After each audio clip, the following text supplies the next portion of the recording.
Hello children, hope you all doing good. Let's start today's chapter, acids, bases and salts. Warm up. We taste different number of substances in our daily life. Do they have the same taste? No. All the materials which we have used in our daily life have different tastes. Let's recall tastes of some edible substances listed here. आज हम daily अपनी life में बहुत सारी चीज़ें test करते हैं. सबका टेस्ट सेम होता है? नहीं. कुछ स्वीट होते हैं, कुछ सॉल्टी होते हैं, कुछ सावर होते हैं, तो कुछ बिटर होते हैं. तो देखिए, कुछ आपको सब्सटेंसेस दिए गए हैं, इनके आपको टेस्ट के बारे में लिखना है. You find that some of these substances taste sour, some taste bitter, some taste sweet and some taste salty. Acids. We have recalled that curd, lemon juice, orange juice and vinegar taste sour. These substances taste sour because they contain acids. The substances which are sour in taste are called acids. The word acid comes from the Latin word acer, which means sour. Acids are natural or man-made. Based on this, there are two types of acids, natural acids and mineral acids. अच्छा देखिए, जैसे कि lemon juice की बात करें, curd या orange juice, vinegar, ये test में सावर यानी खट्टे होते हैं. क्यों? क्योंकि इनमें एसिड होता है. तो जो सब्सटेंस का टेस्ट सावर होता है उन्हें हम कहते हैं एसिड्स. अब एसिड्स आपके नेचुरल भी होते हैं और मैन मेड भी होते हैं. तो दो तरह के आपके एसिड्स हैं, natural acids and mineral acids. Natural acids. The acids which are found in plants and animals are called natural acids or organic acids. The table given below gives the names of natural or organic acids and their sources. अच्छा, जो acid आपके plants और animals में पाए जाते हैं वो होते हैं आपके नेचुरल या फिर ऑर्गेनिक एसिड्स. देखिए, आपको एक लिस्ट दी गई है, जैसे कि सिट्रिक एसिड आपका पाया जाता है सिट्रस फ्रूट्स यानी खट्टे फ्रूट्स में, जैसे कि ऑरेंजेस हैं, लेमन्स हैं, राइट. लैक्टिक एसिड आपका पाया जाता है कर्ड में, एस्कॉर्बिक एसिड आंवला, सिट्रस फ्रूट्स में.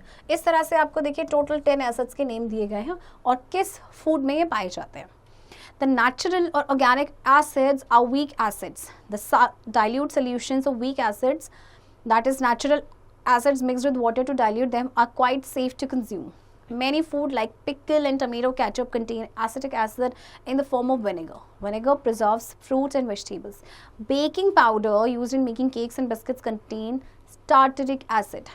अच्छा, जो नेचुरल या ऑर्गेनिक एसिड्स होते हैं ना, ये वीक एसिड्स होते हैं. तो जो डाइल्यूट सोल्यूशन होता है वीक एसिड्स का, ये कंज्यूम करना सेफ होता है. ओके. एंड बहुत सारे लोग जैसे पिकल या टमेटो केचप होता है, उसमें एसिटिक एसिड होता है विनेगर की फॉर्म में. बेकिंग पाउडर में आपका होता है tartaric acid. Mineral acids. The acids prepared from the minerals of the earth are called mineral acids. Mineral acids are man-made acids. The most common mineral acids are sulfuric acid, nitric acid and hydrochloric acid. ये वो acids हैं जिन्हें आपके बनते हैं minerals of the earth से, इसीलिए इन्हें मिनरल एसिड भी कहा जाता है. और मिनरल एसिड आपके मैनमेड एसिड्स होते हैं. In the laboratory many acids, एक सेकेंड ना, क्वेश्चन भी पढ़ देते हैं.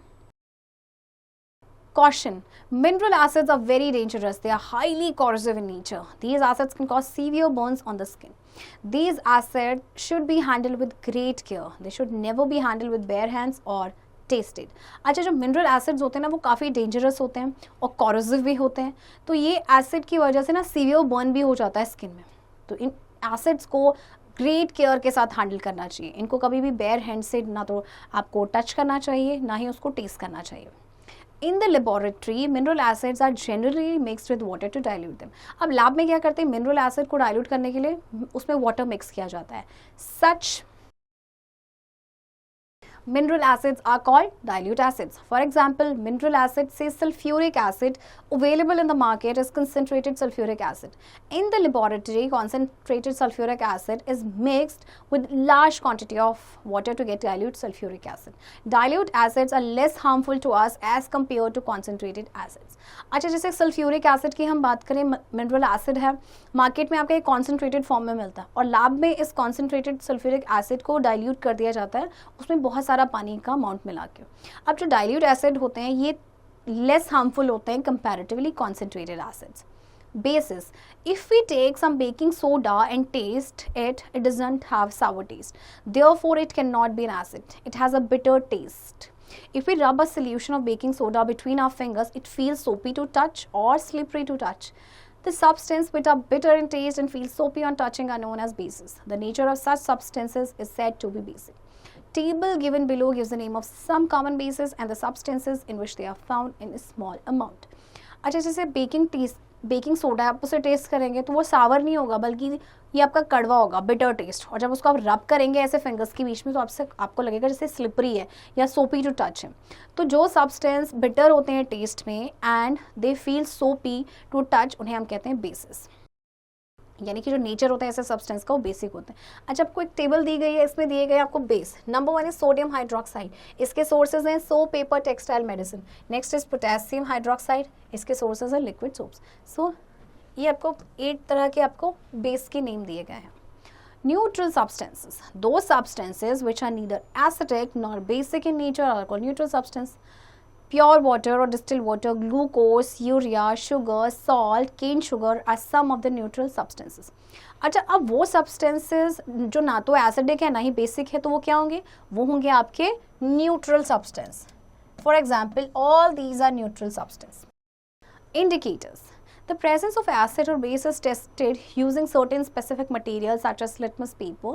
These materials are called indicators because they indicate whether the substance is an acid or a base. In laboratory, there are many indicators that are used to identify a substance as an acid or a base.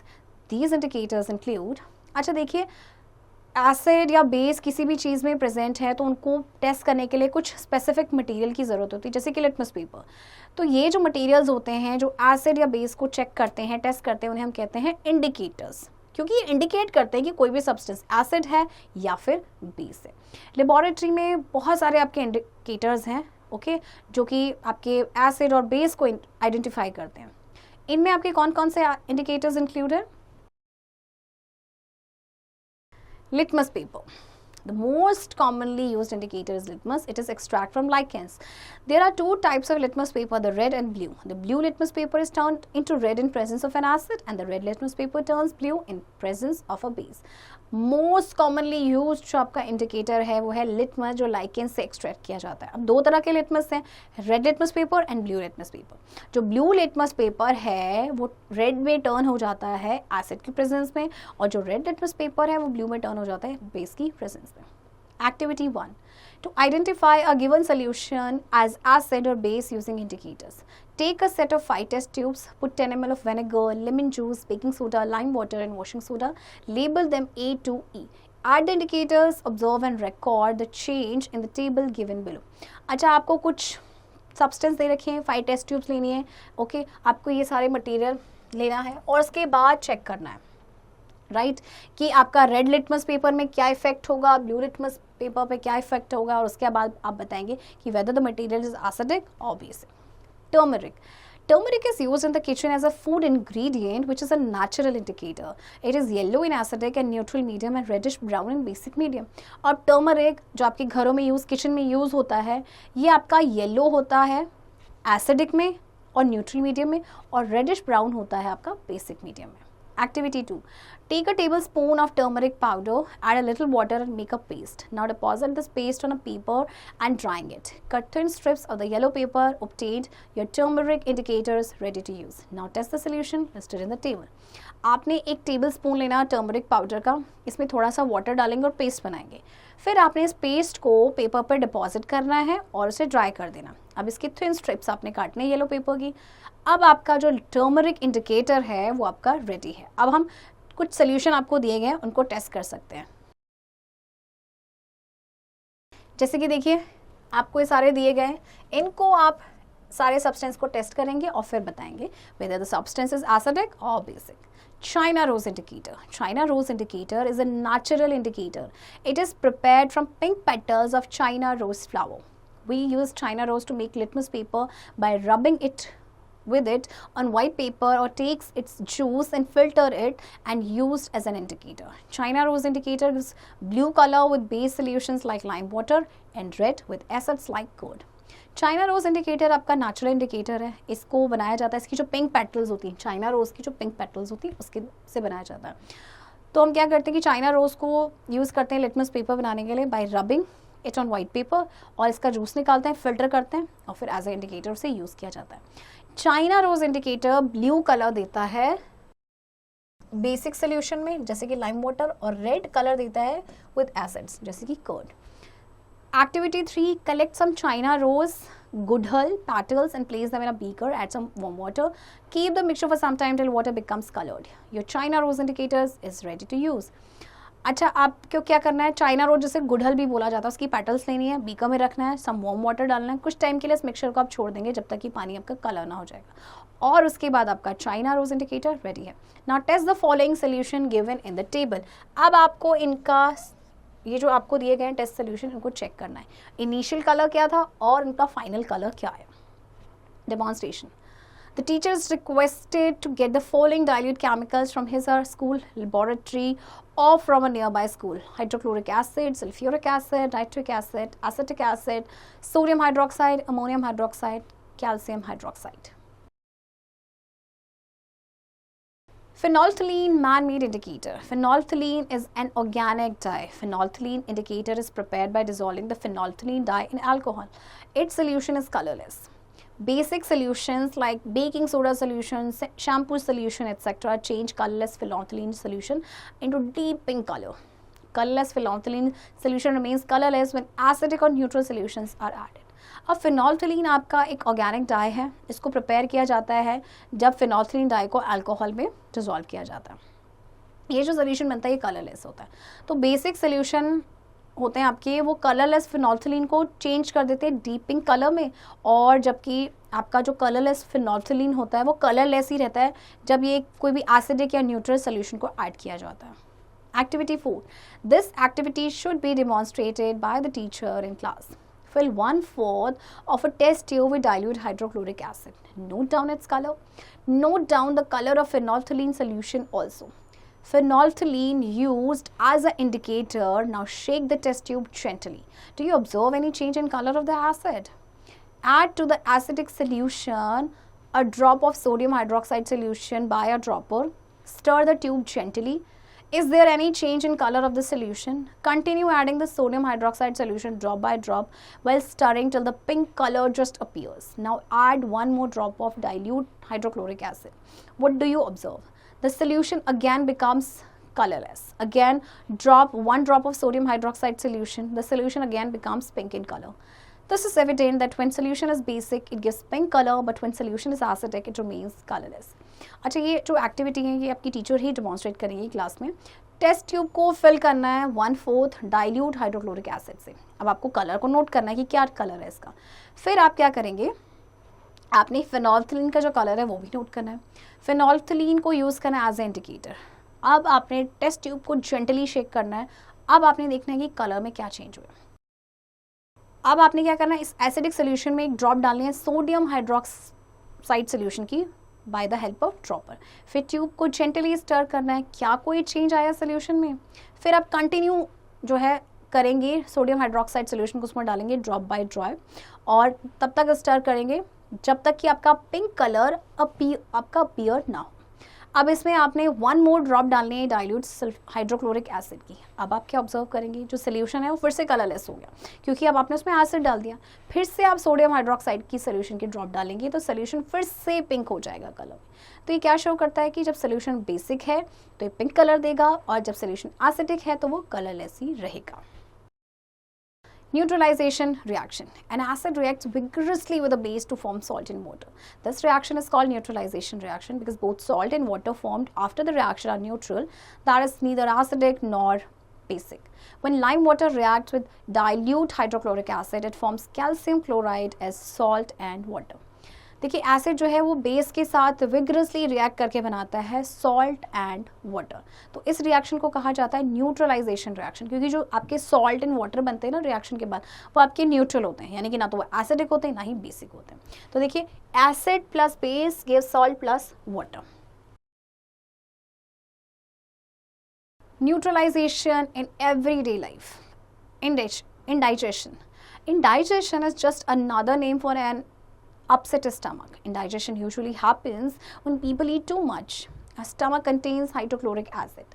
It helps to digest food, but when it produces in too much quantity causes indigestion. Indigestion is painful. If not controlled, it can damage the wall of the stomach and can cause stomach ulcers. In order to cure indigestion, we take bases called antacids. Being basic in nature, antacids react with excess acid produced in the stomach and neutralize it. A common antacid used for curing indigestion due to acidity of the stomach is milk of magnesia. It contains a base called magnesium hydroxide, which neutralizes the effect of excessive acid produced by the stomach. अच्छा देखिए, indigestion जो है upset stomach का ही दूसरा नाम है, और indigestion usually कब होता है, जब बहुत ज़्यादा खा लेते हैं.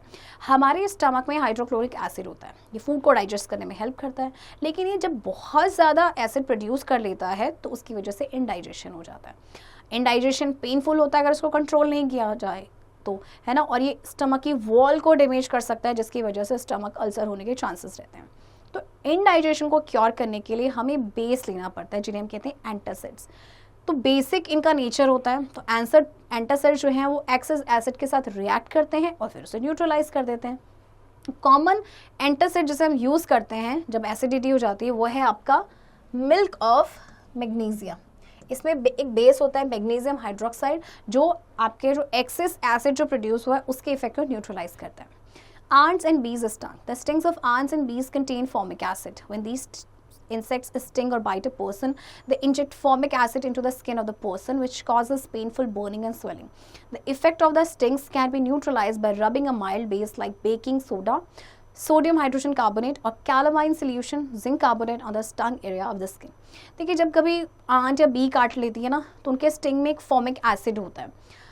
तो ये क्या करते हैं, जब काटते हैं तो ऑफकोर्स जिस भी पर्सन को काटा है तो इंजेक्ट करेंगे फॉर्मिक एसिड पर्सन की स्किन में, जिसकी वजह से बर्निंग हो जाता है, पेनफुल बर्निंग या स्वेलिंग हो जाती है. तो इसके इफेक्ट को न्यूट्रलाइज करने के लिए क्या किया जाता है, माइल्ड बेस जैसे कि आपका बेकिंग सोडा या कैलामाइन सोल्यूशन, उसको रब किया जाता है स्टंग एरिया पे. Soil treatment. Most plants need neutral soil for proper growth, but in excessive use of fertilizers makes it acidic. To neutralize acidic soil, we treat it with bases like slaked lime, calcium hydroxide. When the soil is too basic, the decaying organic matter called manure or compost is added to it. These manure release acids will neutralize the basic nature of the soil. देखिए, ज़्यादातर plant जो है उनको neutral soil की ज़रूरत होती है proper growth के लिए, लेकिन कई बार एक्सेसिव फर्टिलाइजर्स की वजह से सॉइल एसिडिक हो जाती है. तो फिर क्या करेंगे, तब बेस के साथ उसको ट्रीट किया जाता है, जैसे कि आपका है स्लेक्ड लाइम, जिसे कैल्शियम हाइड्रोक्साइड भी कहा जाता है, राइट. और जब ज़्यादा ही सॉइल बेसिक हो जाती है तो फिर एक डीकिंग ऑर्गेनिक मैटर डाला जाता है, जिसे मेन्यूर या कंपोस्ट कहते हैं. तो ये मेन्यूर जो है एसिड को रिलीज़ करते हैं, जिससे कि बेसिक जो नेचर होता है सॉइल का उसको ये न्यूट्रलाइज कर देते हैं. Factory waste. The waste of many factories contains acid. When these waste released direct in water bodies, they can harm aquatic life. Therefore, these waste treated with basic substance before released in water bodies. अब जो factory का जो waste होता है, इनमें आपके acids होते हैं. जब इन वेस्ट को रिलीज़ किया जाता है डायरेक्टली वाटर बॉडीज़ में, तो वो तो एक्वेटिक लाइफ को हार्म करेंगे. इसीलिए पहले इस वेस्ट को ट्रीट किया जाता है किसी बेसिक सब्सटेंस के साथ, और उसके बाद ही इसे वाटर बॉडीज़ में रिलीज़ किया जाता है. Acid rain. Acid rain is rain consisting of water droplets that are unusually acidic because of atmospheric pollution. The harmful effects of acid rain are: acid rain makes water bodies like ponds, lakes and rivers acidic, due to which fish and other aquatic animals get killed. Acid rain makes the soil acidic and makes the soil unfit for cultivation. Acid rain also damages crop plants in the field. Acid rain corrodes buildings, statues and historical monuments made of metals, marble and cement. Acid rain क्या होता है, देखिए आप, जिसमें इसमें आपके water droplets होते हैं, जिनमें आपका जो एसिडिक हो जाते हैं एटमॉस्फेरिक पोल्यूशन की वजह से, और उसके कई सारे हार्मफुल इफेक्ट हैं. सबसे पहले तो वाटर बॉडीज़ को ये क्या कर देते हैं, एसिडिक कर देते हैं, जिसकी वजह से जितने भी एक्वाटिक प्लांट्स हैं या एनिमल्स हैं, दे गट किल्ड. एसिड रेन की वजह से सॉइल एसिडिक हो जाती है, फिर सॉइल कल्टीवेशन के लिए अनफिट हो जाती है. एसिड रेन क्रॉप प्लांट को भी डैमेज करती है, और सबसे बड़ी बात, एसिड रेन जो है बिल्डिंग्स को कोरोड करती है. स्टेचूज या हिस्टोरिकल मोनूमेंट्स हैं जो आपके मेटल, मार्बल या फिर सीमेंट से बने होते हैं, उनको ये डैमेज करती है. Notes for the chapter. Substances that are sour in taste are acidic in nature, and those that are bitter in taste and soapy to touch are basic in nature. Chemicals that are used to check acidic or basic nature of substances are called indicators. Most commonly used indicators is litmus solution. Acids turn blue litmus to red and bases turn red litmus to blue. Turmeric paste and China rose are also natural indicators. China rose indicator becomes dark pink when an acidic substance is added to it and turns to dark green when a basic substance is added to it. Turmeric paste remains yellow in acidic solution but turns to red in basic solutions. Substances that are neither acidic nor basic in nature are called neutral substances. Neutral substances do not affect the color of indicators. When an acid is mixed with a base, they neutralize the effect of each other. This reaction is known as neutralization reaction. Children, I hope आपको ये chapter समझ आया होगा and इस chapter की practice अब आप खुद से करेंगे.